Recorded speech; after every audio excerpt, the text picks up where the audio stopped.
8 faits intéressants sur les serpents.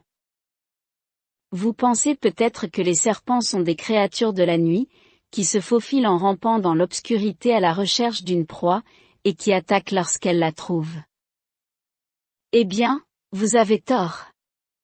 La plupart de nos serpents sont actifs le jour, bien que les serpents à sonnette, Massazoga, les couleuvres tachetées et les couleuvres à collier américaines soient également actifs la nuit. Les serpents sont des créatures fascinantes, mais également parmi les moins bien comprises dans la nature. N'oubliez pas d'abonner et activer la cloche de notification pour ne pas rater aucun de nos vidéos. Numéro 1. 17 sortes de serpents différentes habitent l'Ontario. Vous pouvez trouver des serpents en bordure des forêts, près des ruisseaux et des rivières, dans les zones arborées, sur les collines rocheuses et sur les terres agricoles. Mais combien de serpents avez-vous aperçus lors de vos visites? Parce que les serpents sont très craintifs et bien camouflés, ils sont difficiles à repérer. Numéro 10-2. C'est tout à fait vrai, les serpents de l'Ontario, même les plus venimeux, sont des créatures timides.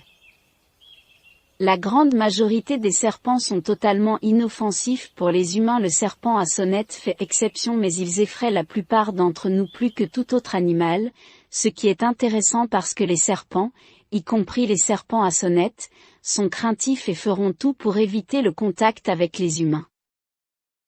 Lorsqu'elles se sentent agressées, les couleuvres rayées font vibrer leur queue pour tenter de faire croire qu'elles sont des serpents venimeux. Numéro 3. Les serpents ne sont pas visqueux. La peau du serpent semble luisante, c'est pourquoi les gens croient souvent qu'elle est visqueuse, mais en fait elle est douce et sèche au toucher. Numéro 10-4. Les serpents sont pour la plupart solitaires. La plupart des serpents, sauf la couleuvre à collier américaine, ne se rassemblent que pour se reproduire au printemps et au début de l'été. Tout de suite après, le mâle et la femelle repartent chacun de leur côté. Qu'ils soient vivipares, comme les serpents à sonnette, qui peuvent avoir jusqu'à 19 petits, ou pondent des œufs, comme la couleuvre tachetée ou la couleuvre à collier américaine, ce ne sont pas du tout des créatures maternelles. Les jeunes sont laissés à eux-mêmes. Numéro 5. Les serpents sont carnivores. Ils se nourrissent de campagnols, de souris, de lézards, de grenouilles, de têtards et d'oiseaux. Il leur arrive même parfois de manger d'autres serpents. Certains, comme les serpents à sonnette, tuent leur proie en leur injectant du venin. D'autres, comme les couleuvres tachetées, sont des serpents constricteurs qui s'enroulent autour de leur proie et la serrent jusqu'à l'étouffer. D'autres encore, comme la couleuvre à nez plat, avalent leur proie alors qu'elle est encore vivante. Numéro 6. Les serpents ne mastiquent pas leur nourriture. Les dents des serpents ne leur permettent pas de mastiquer, c'est pourquoi ils avalent leur proie tout rond. Un serpent peut avaler une proie qui a 3 fois le diamètre de sa tête. Une souris peut rassasier un serpent pendant une semaine ou plus.